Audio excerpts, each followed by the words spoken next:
resources. Is it fundamentally about you and yours? Or have you taken that quantum leap, that little step that's such a big step, have you taken that step of stepping outside of yourself, of stepping outside of the center of the universe, and realize how big the world is out there? Is it still about you? Is your life still about you and yours? Is it still about you? Are you still there? Does God say, not to indict you, not to tear you down, per se, not to rip you apart, but simply to say, come on, man.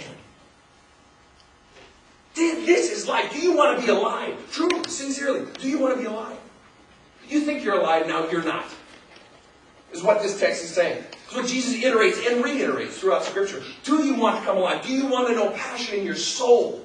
Do you want to know what it is to live on the very edge of life, on the very cusp of life? Do you want to know peace that endures? Joy that bubbles up even amid life's sorrows? Do you want to know these things? Or do you want to talk about them and hear about them? Because as long as you're in that center of the universe still, and it's you and yours, and that's what you're invested in, you aren't living the life that God has planned for you. See, the truth is God put us on this earth for two reasons. Serve God and serve man. And we'll do it a little bit. And I'm just as guilty as anybody. We'll do it a little bit, but not too much. Why? Because we so love our comfort. It's so nice to feel secure.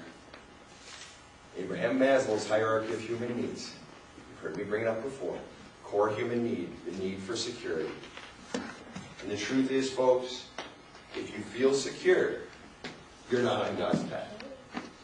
If you feel secure money-wise, if you feel secure in all your external stuff, you're not on God's path.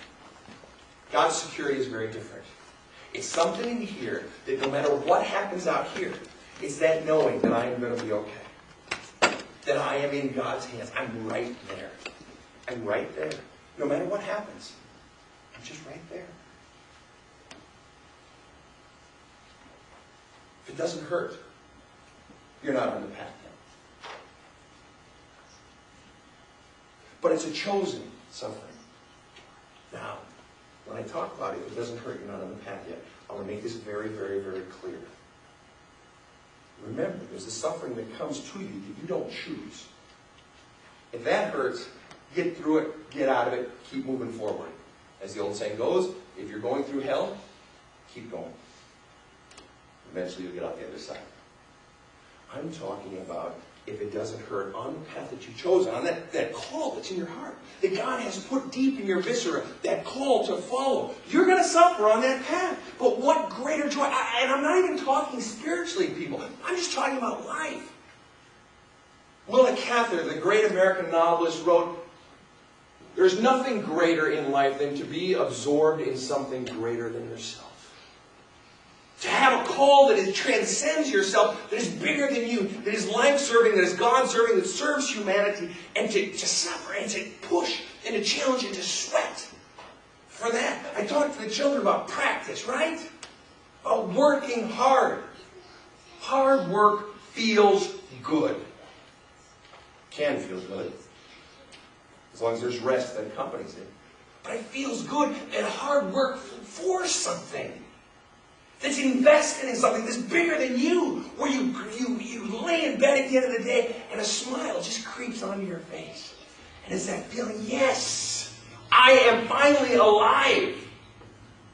I'm working for something bigger than myself. Do you get this? This is what it's about, people. It's investing your life in something bigger than yourself and being willing to suffer and sweat and bleed and cry because of it. And that is life.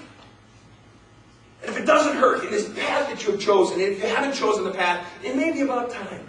But if you're not sweating it, it doesn't hurt, and if it doesn't leave you losing a bit of sleep at times, wondering if everything is going to be out here, probably not on the path. But that's why we're here. It's to choose the path, even though you know it's going to be blood, sweat, toil, and tears. It's been said. One of my favorite writers writes about a guy by the name of William Barclay. He's a commentator on the Bible, He's written an entire Bible series. He likes to tell little stories with his teachings, and one of them he tells of, and he's from Scotland, and he tells of how in the olden days, a couple hundred years ago, some of the sea captains would come along the ports and come to the pier, and they would talk to the young men or the boys, 16, 17, 18, 19, to try to recruit them to come and work on their ships. And they wouldn't tell, the good ones, he says, the good captains wouldn't tell stories of glory and of fame and of riches. The good ones knew how to capture the heart of a young man. They would tell stories of sweat, blood, storms, of potentially losing your life, of seeing foreign lands, but the price that would come at. Why? Because there's something about it that is enrapturing. There's something about that greater goal and the fire, the adventure, the spirit, the vigor, that which is lifted out of us when we face those challenges. One of the great joys of life is suffering for something great. And that's what working out is. Anybody here work out? I know most of you do. Any of you practice to play an instrument? Any of you do anything in preparation for something? What are you doing? You are voluntarily sacrificing your time of doing this to do this. Sacrifice. You're voluntarily sweating. You're voluntarily choosing to suffer. And that's what it is, folks. That's what it all boils down to. Are you still living here? Or have you made that leap? Have you taken that step to step out of yourself, to every day wake up and say, am I ready to die again today? For myself, my own best interest, and those of me and my loved ones. Am I ready to live for the real reason God put me on this earth? Am I ready to sacrifice?